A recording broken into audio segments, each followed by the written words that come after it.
द्वितीय विश्व युद्ध के पश्चात ब्रिटिश हुकूमत काफी कमजोर हो गई थी। ब्रिटिश सरकार ने साल 1946 में कैबिनेट मिशन योजना बनाई, जिसके अनुसार कुछ अंग्रेज अधिकारियों को ये जिम्मेदारी दी गई कि वो भारत की आजादी के लिए भारतीय नेताओं से बातचीत करे।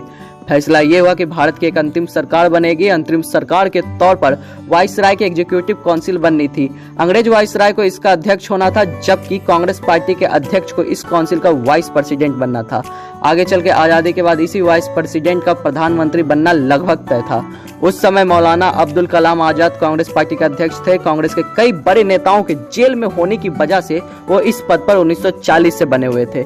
मौलाना आजाद वो पद नहीं छोड़ना चाहते थे, लेकिन महात्मा गांधी के दबाव में आकर उन्होंने पद का त्याग कर दिया और फिर इसके बाद कांग्रेस के अगले अध्यक्ष की तलाश शुरू हुई, जो भारत के पहले प्रधानमंत्री भी बनते। यह तय करने के लिए अप्रैल 1946 में कांग्रेस कार्य समिति की बैठक बुलाई गई। इस बैठक में महात्मा गांधी, नेहरू, सरदार पटेल, आचार्य कृपलानी, राजेंद्र प्रसाद समेत कई बड़े कांग्रेस नेता शामिल हुए थे। महात्मा गांधी पंडित नेहरू को कांग्रेस पार्टी का अध्यक्ष बनाना चाहते थे। वो एक लोकप्रिय जननेता थे, लेकिन कांग्रेस की प्रांतीय समिति में उनका समर्थन करने वाले कम लोग थे। बैठक में 15 में से 12 प्रांतीय कांग्रेस कमेटियों ने सरदार पटेल का नाम प्रस्तावित किया। इसका मतलब साफ था कि कांग्रेस पद का अध्यक्ष के लिए सरदार पटेल के पास बहुमत था। वहीं जवाहरलाल नेहरू का नाम भी प्रस्तावित न हो सका, लेकिन महात्मा गांधी जवाहरलाल नेहरू को भारत के प्रधानमंत्री के तौर पर देखना चाहते थे। इस अहम बैठक में कुछ दिन पहले ही गांधी ने मौलाना को लिखा था कि अगर मुझसे पूछा जाए, मैं जवाहरलाल नेहरू को ही प्राथमिकता दूंगा। मेरे पास इसके कई वजह है। महात्मा गांधी के इस रुख के बावजूद 1946 के अप्रैल के महीने में कांग्रेस कार्य समिति की बैठक की चर्चा के लिए भी जवाहरलाल नेहरू का नाम प्रस्तावित नहीं हुआ।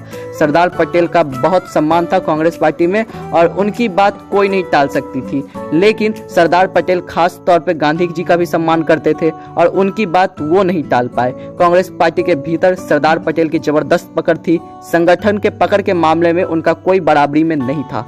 दूसरी तरफ जवाहरलाल नेहरू लोगों के बीच काफी लोकप्रिय थे। नेहरू मॉडर्न थे और गांधी को लगता था कि देश को उदार विचारों की ओर ले जाएंगे। महात्मा गांधी ने सरदार पटेल को क्यों नहीं चुना, इसका जवाब 1 साल बाद गांधी ने खुद उस समय के वरिष्ठ पत्रकार दुर्गादास को बताया।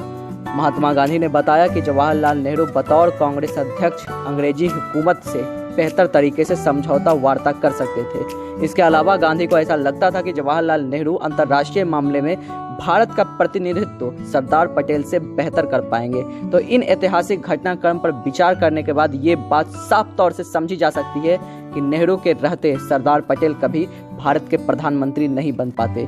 पटेल की कांग्रेस के संगठन पर अच्छी पकड़ थी, लेकिन जन नेता तो नेहरू ही थे। इस बात को सरदार पटेल ने भी स्वीकार किया था और इस प्रकार जवाहरलाल नेहरू भारत के प्रथम प्रधानमंत्री बने।